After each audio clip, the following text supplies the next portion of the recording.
ముఖ్యమంత్రి వర్యులు ఎప్పుడో 25-30 ఏళ్ల కిందట గీతమ్మను ప్రేమించాడు, పెళ్లి చేసుకున్నాడు. కానీ ఈ మధ్య ఇంకొక అమ్మాయిని ప్రేమించాడు ముఖ్యమంత్రి గారు.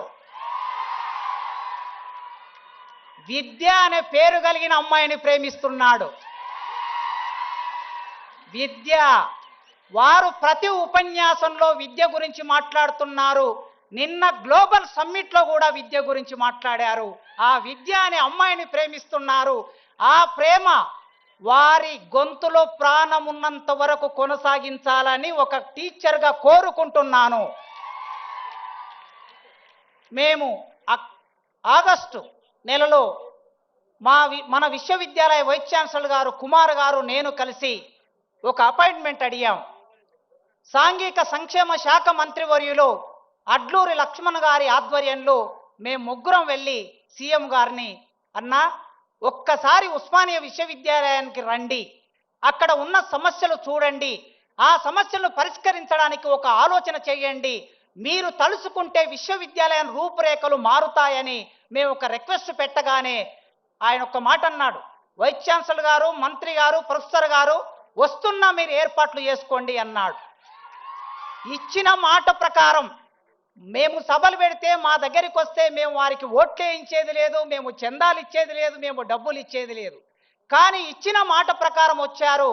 ఆగస్టు 25వ తారీఖు నాడు మన ట్యాగూర్ ఆడిటోరియంలో జరిగిన అద్భుతమైన సభలో వారు మా వీసీ గారు వెనక ముందాడారు డబ్బులు అడగడానికి. అయినా వారే చొరవతో 1000 కోట్లు ఉస్మానియా విశ్వవిద్యాలయానికి ప్రకటిస్తున్నా అనే మాట ఇచ్చారు.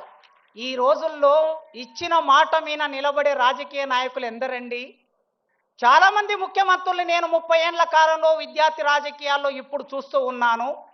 ఈ ఉస్మానియా విశ్వవిద్యాలయం 100 సంవత్సరాల సందర్భంగా 200 కోట్లు ఇస్తామని చట్టసభలో హామీ ఇచ్చి మా ఆనాడు 100 ఇయర్స్ వైస్ ఛాన్సలర్ గారు కూడా ఇవాళ అతిథిగా ఇక్కడికి వచ్చారు. మాట ఇచ్చి మాట నిలబెట్టుకోలేదు. కనీసం 30, 40, 60 కోట్లు కూడా ఇవ్వలేకపోయారు. కానీ మొన్న మేము మళ్ళీ వెళ్ళినప్పుడు ఆయన అన్నాడు, 3 నెలల కాలం, ఆగస్టు నుంచి సెప్టెంబర్, అక్టోబర్, నవంబర్, ఇప్పుడు డిసెంబర్లో ఉన్నాం, 3 నెలల కాలంలో జీవో తీసుకొని, మీరందరూ వాట్సాప్ చెక్ చేసుకోండి, 1000 కోట్లకు సంబంధించిన జీవో తీసుకొని ముఖ్యమంత్రి గారు ఇక్కడికి వచ్చారు.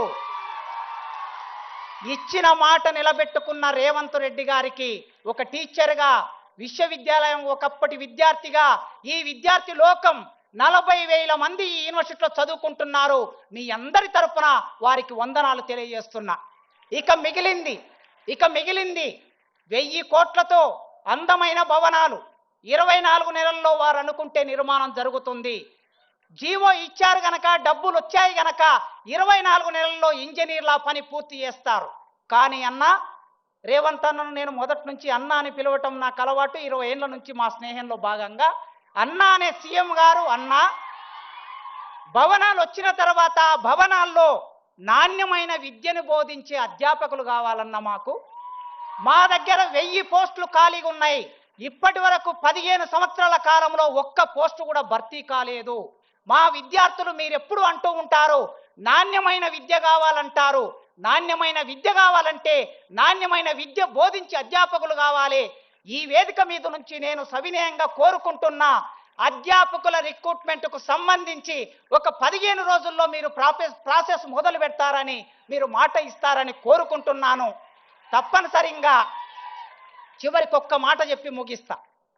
మేము మొన్న వీసీ గారు నేను వెళ్ళాం ఈ సమావేశానికి ఆహ్వానించడానికి.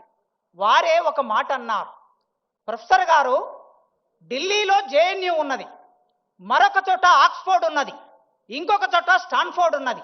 ప్రపంచంలో ఈ విశ్వవిద్యాలయాల పేర్లు చెప్పుకుంటున్నారు.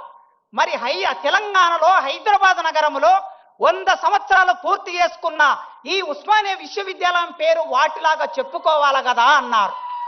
చాలా మంచి మాట చెప్పారు వారు. ఆ మాట వారే చేయగలరు. ఖచ్చితంగా ఈ ఉస్మానియా విశ్వవిద్యాలయం నాకు 16 సంవత్సరాల సర్వీస్ ఉన్నది. మీరు ఇంకొక 1000 మందిని భర్తీ చేస్తే వాళ్ళు 30 ఏళ్ళు పనిచేస్తారు. రాజకీయ నాయకుల జోక్యం లేకుండా, ఎమ్మెల్యేల జోక్యం లేకుండా, ఎంపీల జోక్యం లేకుండా, మంత్రుల జోక్యం లేకుండా పూర్తిగా సెలక్షన్ కమిటీకి వదిలేయండి. తప్పనిసరిగా నాణ్యమైన ప్రొఫెసర్లను భర్తీ చేసే బాధ్యత మా యూనివర్సిటీ వైస్ ఛాన్సలర్ కుమార్ గారు తీసుకుంటారు. ఈ విశ్వవిద్యాలయాన్ని మీరు 2047 అన్నారు కదా, ఆ 47 కాదు 2037. ఇవాళ 25 ఉన్నాం. 35కి వచ్చే నాటికి ఈ విశ్వవిద్యాలయం రూపురేఖలు మీ నాయకత్వంలో మార్చగలం. ఆ హామీ ఇస్తూ నాకు ఈ అవకాశం ఇచ్చిన మీకు వందనాలు తెలియజేస్తూ ముగిస్తున్నాను. Thank you.